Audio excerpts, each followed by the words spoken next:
All this week on 10-Minute Food Truck Training, I'm talking about laying the foundation for building your very own food truck fleet.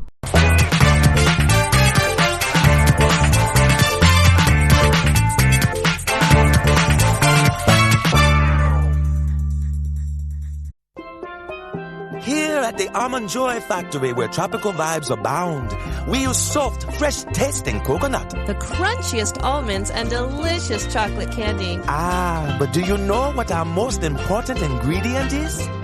Sometimes you feel like a nut. Sometimes you don't. Almond Joy's got nuts and something even way better than that. Yes, Almond Joy is made with almonds and joy. Hi, and welcome to the 10-Minute Food Truck Training Podcast. My name is Bill Moore, founder of foodtrucktraining.group, and all this week I'm preparing you to grow your business beyond a single vehicle. As with anything, we have to start with the foundation of your business, and that foundation is financial based. Nothing else in your food business matters until you understand your own numbers. And I'm talking about labor costs, food costs, insurance, propane, gasoline, licenses, credit card processing, everything. Every expense, you have to understand it down to the penny. No matter how great your service is, no matter how great your food is, if you can't put money in the bank, your business is on a slow walk to failure. And I hate to break that to you, so I'm going to give you a wake-up call. If your goal for today is to generate enough cash to buy food for tomorrow and maybe pay a bill or two that's due today, you have a problem. Your food business is living off of cash flow. Cash flow is the amount of money coming from your guests that ends up in your bank account. Positive cash flow means that the business is paying for all of its own expenses, and I do mean all of its own expenses. Plus, it's paying you as the owner something, some type of salary, some type of draw against the business, but you're getting paid something. That means you as the owner are not putting any of your personal money into the business. And that also means that there's money in the bank account for emergencies and for ongoing expenses like repairs or to replace marketing materials. Anything short of that and your cash flow is negative, meaning not enough money is coming in compared to what must be going out to keep the business operating. If you have created a situation where you're living for today's sales to pay today's bills, you don't have a business. And if you've ever noticed, I never talk in general or generic retail accounting terms. Anywhere that you can listen to my videos, you can read anything I've written, you've listened to any of the podcasts, you'll never hear me say COGS. COGS means cost of goods sold. You'll also never hear me say overhead. Both are inspecific and both are not food business terms. They are generic accounting terms. We in the food business have food costs, paper costs, labor costs. Each of those things has a budget. And we have all other different kind of costs and expenses, and each one of those has a specific amount associated with it.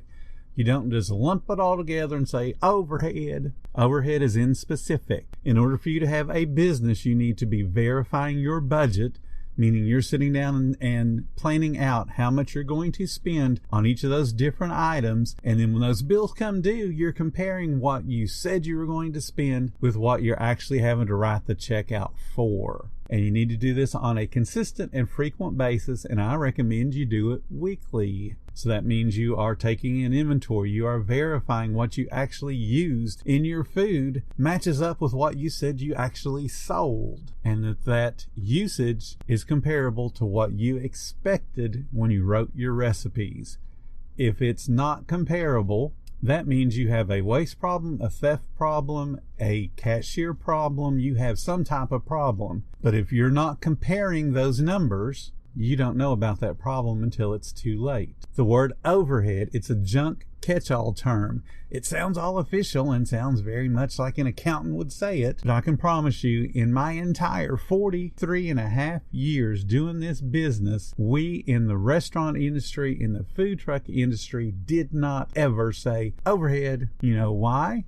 Because we have to pay specific bills. You don't have a bill that's called overhead. You have an electric bill, you have a propane bill, you have a gasoline bill, you have licenses, you have insurance, you have cell phone, you have commissary, you have rental equipment. All of those things have a name, and it's a specific name with a specific amount. You have to know those. You don't just lump it all together and say, yep, that's overhead. And you got to remember, I worked for big chains. I wasn't somebody that developed my own mom and pop restaurant and just worked it out as I went along. I was trained by people from the 60s and 70s and 80s, people that started chains like Dave Thomas or Pat Ross or Ed Arndt.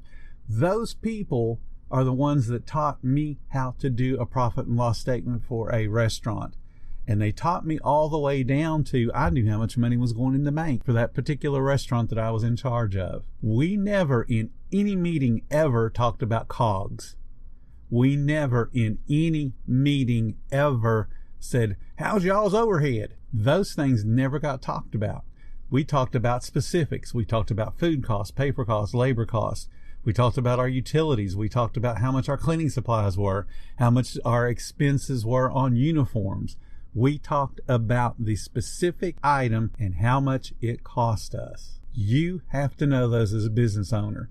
If you start lumping stuff together under generic terms, you don't have control of the finances of your business. You don't have a foundation. All you're doing is crossing your fingers and hoping that enough sales come in today to pay whatever's due today and maybe whatever's due tomorrow. That's not a business.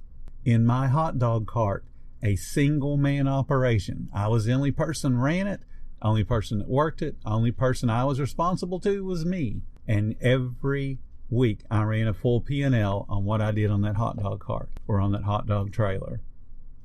A full P&L down to exactly how much money I had going into the bank. And I knew exactly how much I was spending on each individual item, and nothing was lumped together as COGS. Nothing was lumped together as overhead. Every week that I looked at that P&L, I had two questions.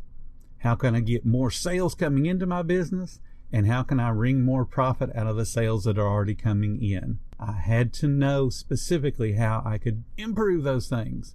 But when you lump it together as overhead, how do you improve overhead? Think about that. How do you improve overhead? Oh, wait, you'll say, well, you can do it by making sure you're spending less gasoline. Gasoline is a specific term, so why are you talking about overhead? How can I use less gasoline? How can I use less propane?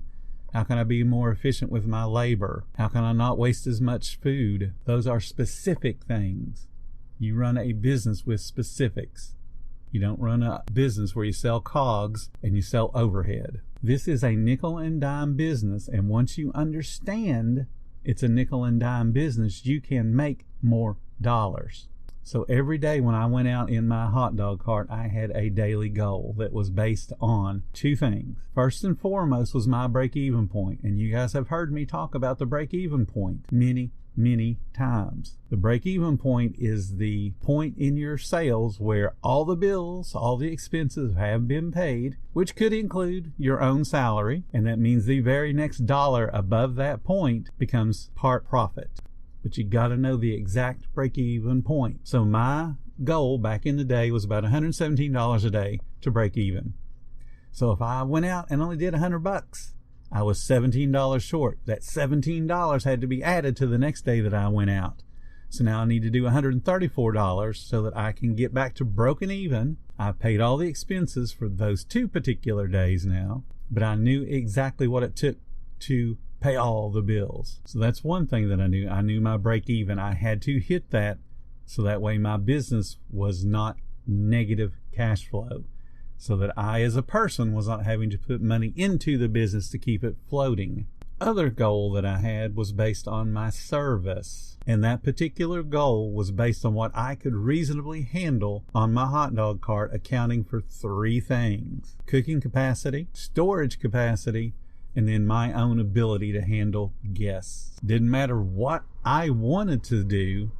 What mattered is what I could do. What mattered is how much food my cart could cook at one time, and what mattered was how much food I could store on the cart and the van that I was using to store food in, and then my own ability to service my guests. I always recommend everyone to have a goal of 1 minute guest service. That means every hour you could handle 60 people.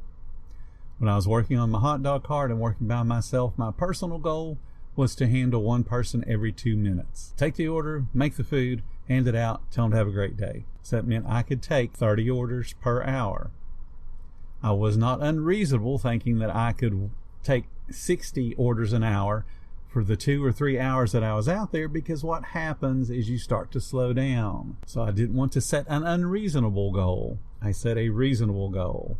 I wanted to do 30 people per hour that I was open. Typically I would be open 3 hours. That meant I wanted to serve 90 people. Take that 90 people times whatever my average check was at the point would put me well over that $117 I needed to break even. So I had the break even goal. That made sure that I was paying all of my bills all the time. And then I had the goal that was based on my abilities and the limitations of the cart or the trailer. I wanted to hit those goals so that I could go home feeling good about what I had done. And of course, those goals, hitting the second goal, the secondary goal, meant that I was putting money into the bank as long as I adhered to my budget. So every week I would do a full P&L and see what I'd actually done. So your foundation has to be financially bound, and it has to be bound with real numbers and real account names. Nothing generic, nothing lumped together and called COGS, nothing lumped together and called overhead. You need to know to the penny how much it costs you per day to replace your licenses for next year, how much to the penny it costs you per day in gasoline to make your circuit, to pick up all your food and to tow your vehicle wherever you're going to tow it. You need to know how much propane you're going to consume. You need to figure those things out. I have a spreadsheet on my Facebook group that'll help you determine your break-even point. But you've got to know that, and you've got to set that as a minimum goal every day that you go out. And if you don't hit that minimum goal, whatever the difference is has to be carried over to the next day. And then after you have that foundation that's built on your break-even, you've got to understand what your speed of service can handle reasonably. Not what you think you can do, but what you can reasonably do and expect. And then you need to market to that goal. For me, it was one order every 2 minutes, 30 guests an hour, 90 people total for the 3-hour service that I was out. That meant I had to market to get 90 people to come to my business every single day that I was out. That's what you have to do. What is that goal that's going to put money into the bank and pay all the bills? And how many people does it take based on your average check? You have to know that number. And when you don't hit it today, whatever the difference is has to be added to tomorrow. So you have to work doubly hard to get those numbers back in line. Otherwise, you'll find yourself with a negative cash flow. Tomorrow, we're going to go over more things about how to set up that foundation and get yourself prepared to grow into a second truck. And you can't grow into a second truck until the first one is really, really profitable. If you guys are enjoying the podcast, please consider hitting the support button. Every little bit does help. If you haven't joined our Facebook group, please do so. It's called Food Truck Training. We have all kinds of like-minded, helpful people there to help you to grow your business. And there's all kinds of job aids and videos, all kinds of stuff to help you with your business. Thank you guys so much for listening, and I will see you guys tomorrow.